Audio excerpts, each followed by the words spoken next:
호흡을 통해 사람의 몸으로 기운이 들어온다고 했는데요. 그러면 지금 한번 기운이 어떻게 들어오는지 한번 체험을 해볼까요? 조금 자신의 숨에 대해서 의식을 두시고 제가 멘트 하는 대로 한번 숨을 조절해 보시기 바라겠습니다.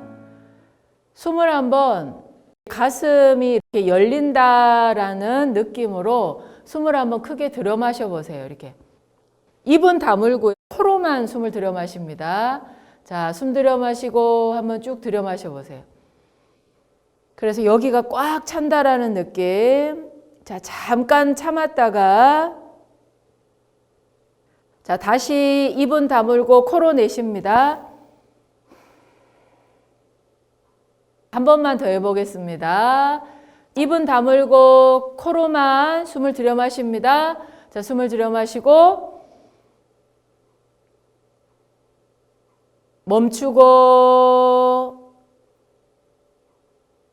내쉽니다. 이번에는 숨을 들여 마실 때 이 숨이 가슴까지만 내려가는 게 아니라 아랫배까지 내려간다고 상상하시면서 한번 숨을 들여 마셔 보세요. 숨을 들여 마시고 참는 게 아니라 더 들여 마셔 보세요. 아랫배까지 쑥 내려갑니다. 내쉬고. 잘 되십니까? 숨이?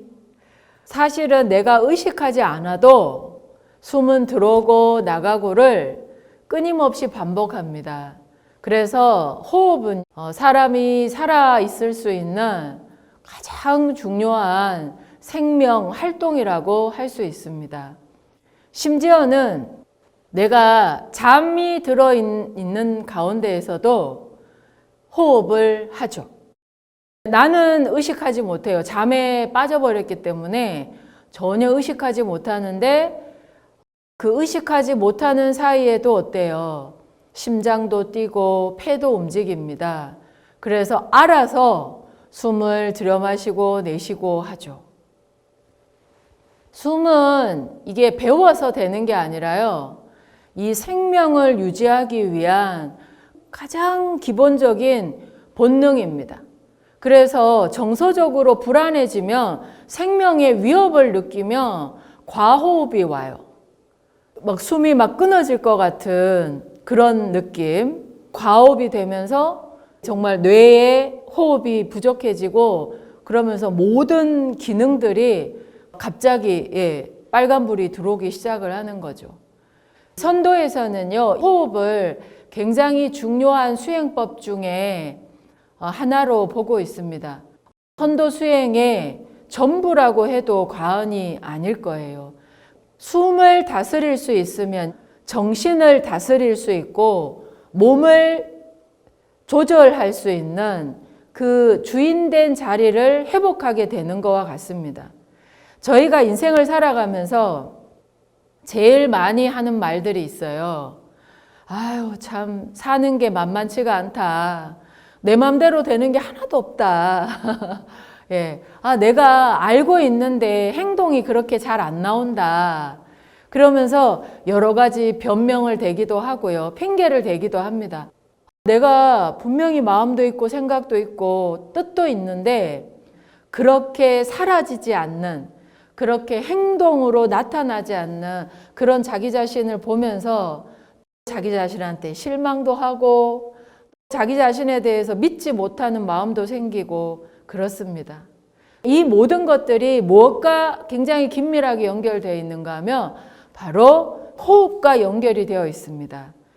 호흡을 주관할 수 있는 여러분들이 주관자가 딱 되시면 지금 제가 앞서서 얘기한 생각은 있는데 잘 안 돼.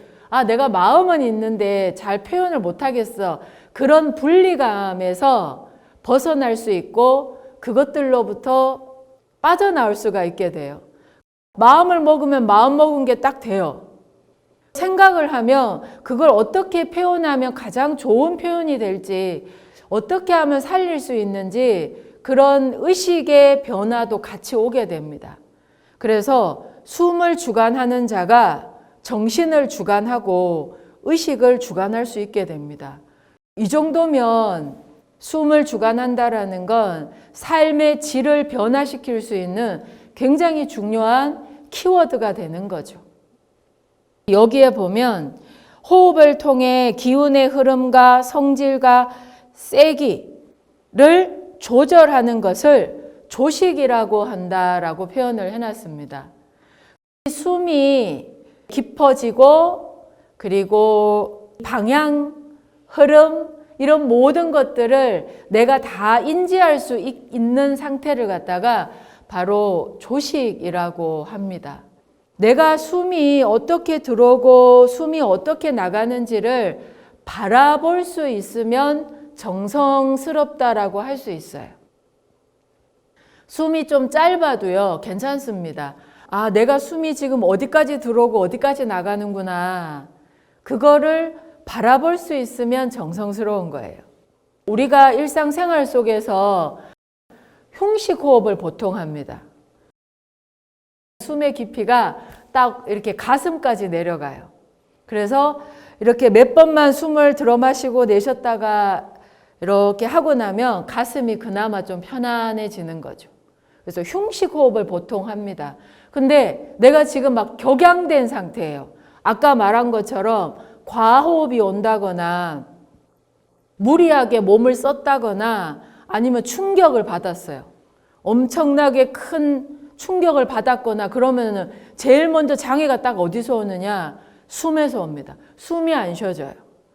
정신적으로 충격을 받아도 호흡에 장애가 오고 육체적으로 무리를 해도 제일 먼저 딱 신호가 오는 게 바로 숨입니다.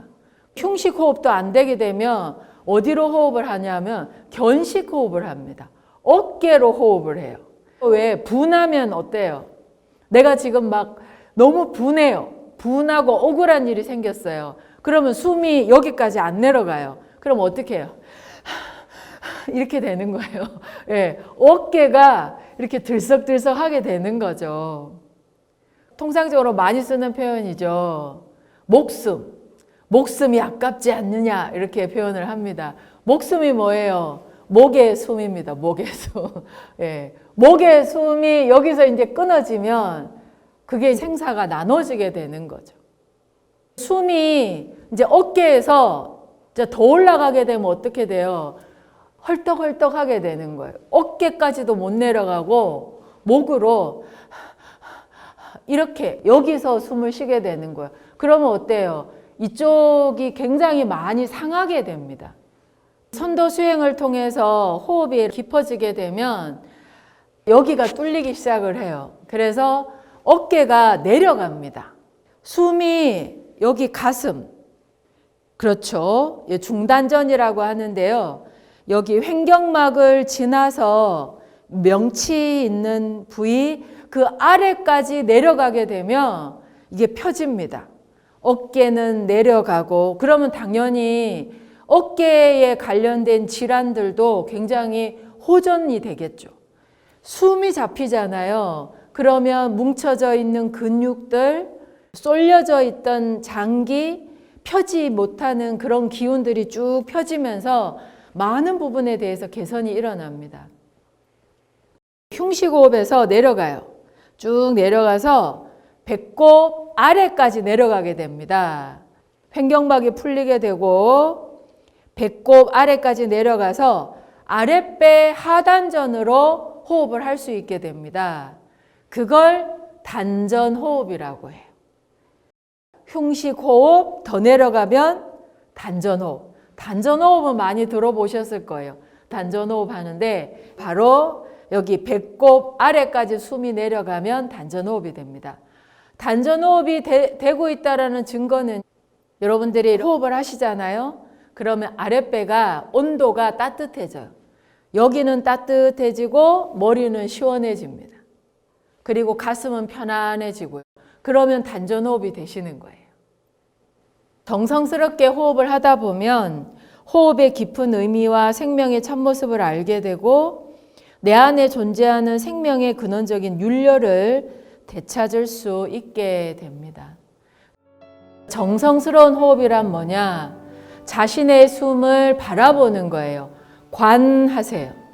자신의 숨이 어떻게 들어오고 어떻게 나가는지를 바라보는 것만으로도요, 이 조식이 될 수 있는 시작이라고 할 수 있습니다.